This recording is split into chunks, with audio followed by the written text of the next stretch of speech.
আউযু বিল্লাহি মিনাশ শাইতানির রাজিম বিসমিল্লাহির রহমানির রহিম রব্বি ইশরাহ লি সাদরি ওয়া ইয়াসসির লি আমরি ওয়াহলুল উকদাতাম মিন লিসানি ইয়াফকাহু কাওলি আলহামদুলিল্লাহ আসসালাতু ওয়াসসালামু আলা রাসূলিল্লাহ ওয়া আলা আলিহি ওয়া সাহবিহি আজমাইন। আসসালামু আলাইকুম। আজকে আমি সূরা বাকারার ৬৭ নাম্বার আয়াতের ব্যাপারে আপনাদের একটা শর্ট রিমাইন্ডার দিতে চাই ইনশাআল্লাহ। এখানে আল্লাহ গরুর ঘটনাটা বলছেন। অফকোর্স বাকারার অর্থই হলো কাও বা গরু। সূরা বাকারার ৬৭ নাম্বার আয়াতের বাংলা অর্থ দাঁড়ায়, মুসা আলাইহিস সালাম তার কওমকে বললেন, আল্লাহ তোমাদের একটি গরু জবাই করতে আদেশ দিচ্ছেন। তারা বলল, তুমি কি আমাদের নিয়ে ঠাট্টা করছো? তিনি অর্থাৎ মুসা আলাইহিস সালাম বললেন, আমি আল্লাহর কাছে আশ্রয় চাই যেন আমি অজ্ঞদের অন্তর্ভুক্ত না হই। তো বানি ইসরায়েল ভাবতেছে যে একজন মানুষ মারা গেছে আর তুমি আমাদেরকে একটা গরু জবাই করতে বলতেছো, মানে এটা কি ঠাট্টা করতেছো আমাদের সাথে, ফাইজলামি করতেছো আমাদের সাথে? এটা কী ধরনের হাস্যকর কথাবার্তা? তো আল্লাহর একটা হুকুম, আল্লাহর একটা আদেশ শোনার পর বানি ইসরায়েলের রেসপন্স কেমন ছিল, এই আয়াতে আল্লাহ ওইটাই হাইলাইট করছেন। আল্লাহর পক্ষ থেকে যদি আমার উপর কোনো আদেশ আসে, সেটা গরু জবাই করা হোক বা অন্য যা কিছুই হোক না কেন, ওইটার এগেনস্টে আমার কোনো লজিক, আমার কোনো আর্গুমেন্টই ভ্যালিড না। আল্লাহর পক্ষ থেকে আল্লাহ রাসূলের থ্রুতে যদি কোনো কমেন্ট আসে, সেটা আমাদের সিম্পলি মেনে নিতে হবে। হ্যাঁ, এখন কোয়েশ্চেন করা যাবে to better understand the command, যেটা মুহাম্মদ সাল্লাল্লাহু আলাইহি ওয়াসাল্লামের সাহাবীরা করতেন।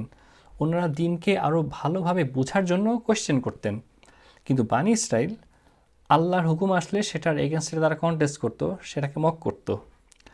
তো আল্লাহ এই স্টোরিটা কোরআনে মেনশন করছেন কারণ আনফর্চুনেটলি এটা একটা টাইমলেস প্রবলেম। এই প্র্যাকটিসটা এখনও কন্টিনিউ হচ্ছে।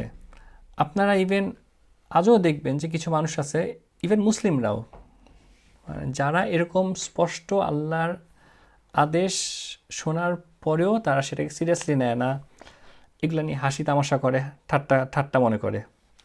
ফর এক্সাম্পল, যখন আল্লাহ বলেন যে তোমরা সুদ ছাড়ো, পর্দা করো, নামাজ কায়েম করো বা হারাম থেকে দূরে থাকো এটসেট্রা, তো এগুলো শুনলে আমাদের অনেকের ভিতরে প্রশ্ন আসে যে এগুলো কি এতটা সিরিয়াস?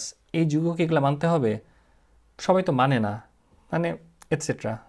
তো এই টাইপের রিয়াকশন আমরা আজকাল দেখতে পাই, অনেক সময় দেখা যায়। তো আমরা এই আয়াতের ঘটনার যদি আমরা ফিরে আসি, আল্লাহর একটা আদেশের উত্তরে বানি ইসরায়েলের এমন রেসপন্স মুসা আলাইহিস সালামকে মুসা আলাইহিস সালামকে এটা অনেক হার্ট করলো, এটা ওনাকে অনেক কষ্ট দিল। তো এই আয়াতের একদম লাস্টে তিনি আল্লাহর কাছে বলতেছেন যে আমি আল্লাহর কাছে আশ্রয় চাই যেন আমি অজ্ঞদের অন্তর্ভুক্ত না হই। অর্থাৎ আল্লাহর স্পষ্ট আদেশ শোনার পরেও যারা সেটাকে সিরিয়াসলি নেয় না, এগুলো নিয়ে হাসি ঠাট্টা তামাশা করে, মুসা আলাইহিস সালাম এই মানুষদেরকে অজ্ঞ বললেন এবং এদের থেকে আল্লাহর কাছ থেকে আশ্রয় চাইলেন।